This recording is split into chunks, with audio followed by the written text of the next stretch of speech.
Dis-moi. Ça va? Sûr? Ouais. C'est le dernier round. Ouais.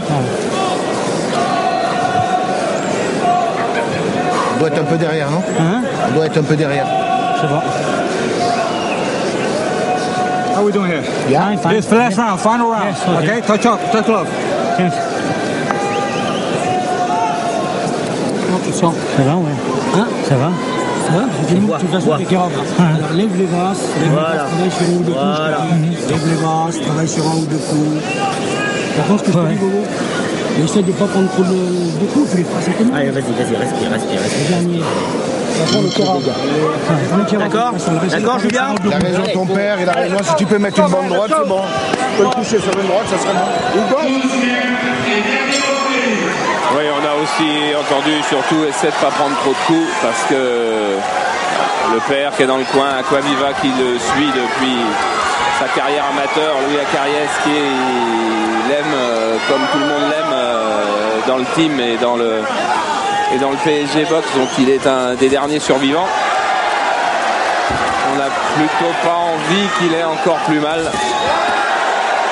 Il va aller au bout, je sais, il est courageux, c'est sûr qu'il va encore tenter sa chance, mais ça tiendrait presque du miracle maintenant parce que la fraîcheur physique d'Alexandrov, elle est grande, malgré ses 11 reprises et quelques secondes de passé, il est toujours sur ses jambes, il est toujours plus rapide, il est toujours clairvoyant, il touche le plus souvent.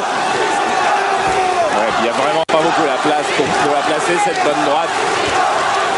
On espérait encore un petit peu dans le coin. Le courage, il est là. Ah oui, génial, il est vaillant, bah ça c'est pas nouveau. Hein.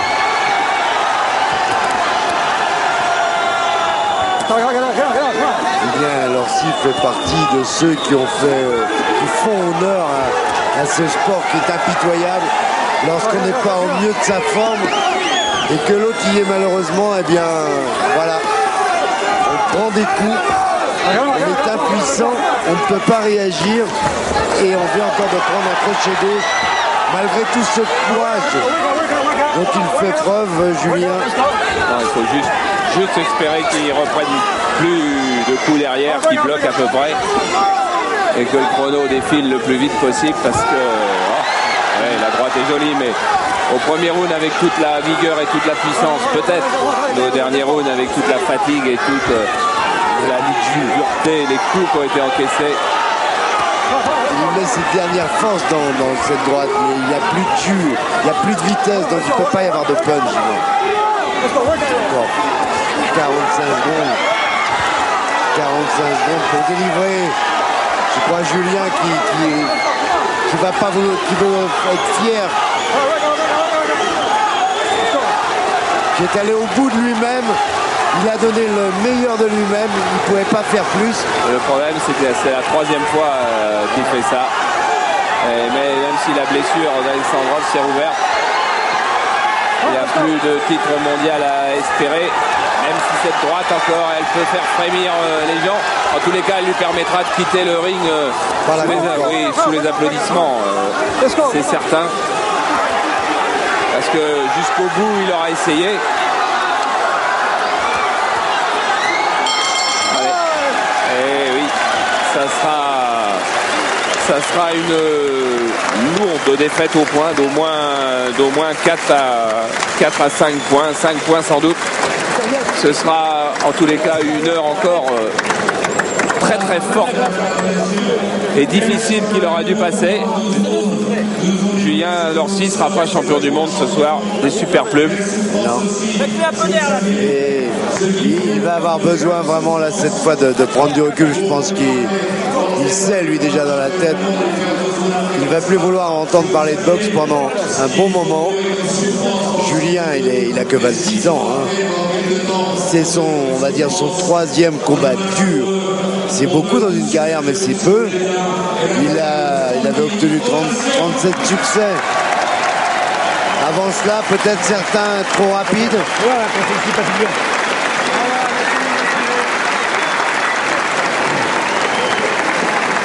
Là, il a montré qu'il pouvait souffrir, mais 3 combats durs comme ça demande réflexion. Julien est un garçon intelligent. Il est très courageux, très fier, mais aussi très intelligent, ce qui est important. Et c'est lui qui va prendre du recul, je pense. Ouais, il va le sentir lui-même parce que de toute façon, son ascension qui avait été superbe en 6 années, ben, je pense que le deuxième combat contre Castillo, en tous les cas, a été un coup d'arrêt assez important. Et on a trop d'estime, trop d'affection pour Julien, pour avoir envie de le revoir souffrir sur un ring. Ceci dit, on est triste parce que la décision n'est pas rendue. On a découvert un peu mieux Alexandrov, avec des qualités qu'on ne soupçonnait pas.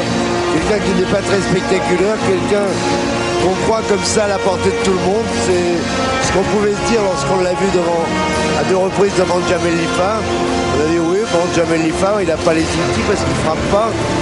On comptait sur la frappe de Julien.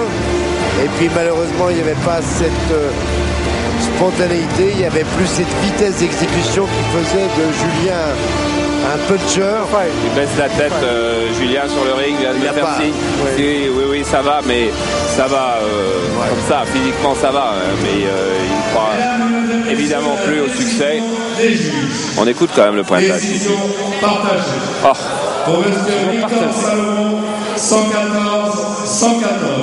Parce qu'il y a un juge qui a battu. Il y a 2 juges pour match nul. Oh là. Il y avait un 114-100. Il y avait 114-100. Il y a un nul. Il y a un juge qui a 10 points d'avance donc pour certainement Anatoly Alexandrov. Voilà, avec des pointages effectivement assez étranges, mais c'est deux juges pour Anatoly Alexandrov, et il n'y a rien à redire là-dessus. On saura un petit peu plus tard si Lorsi continue. Moi, j'ai pas envie de l'embêter maintenant, moi.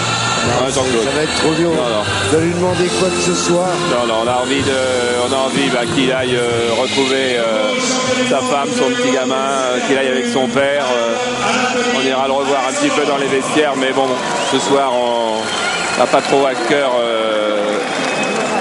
de lui demander ce qu'est la boxe ce soir, parce que ce soir il sait que c'est extrêmement difficile, il s'en doutait un petit peu, et c'est une grosse déception parce qu'il comptait bien se relancer avec ce match, mais oui, Anatoly Alexandrov, s'il avait tenu tête à Genaro Hernandez, qui est le champion WBC, il y avait bien une raison, et je pense que le champion WBA, la King Soe Choi, le coréen, ou bien Roberto Garcia, l'américain, qui lui est champion IBF, ils ont tout intérêt peut-être à parvenir revoir de très très près Anatoly Alexandrov. Il faudra pourtant qu'il vienne, parce que c'est pas un sous-champion du monde, c'est un boxeur de très bon, on va pas dire non plus que c'est un boxeur exceptionnel, mais c'est un boxeur très compliqué, de bon niveau, de très bon niveau, et qui était supérieur au Lorsi de ce soir. Et en redisant encore une fois que le Lorsi de ce soir est passé 2 fois dans les mains de Castillo, et que Castillo d'ailleurs n'est pas mieux, et qu'on ne le revoit pas non plus au niveau du championnat du monde. Peut-être sera-t-il le prochain challenger d'Anatoly Alexandrov, et on verra à ce moment-là que sans doute Castillo aussi a été éprouvé par ces 2 combats contre Lorsi. Tous les deux y ont laissé beaucoup de force. Oublie pas les jambes. Bouge.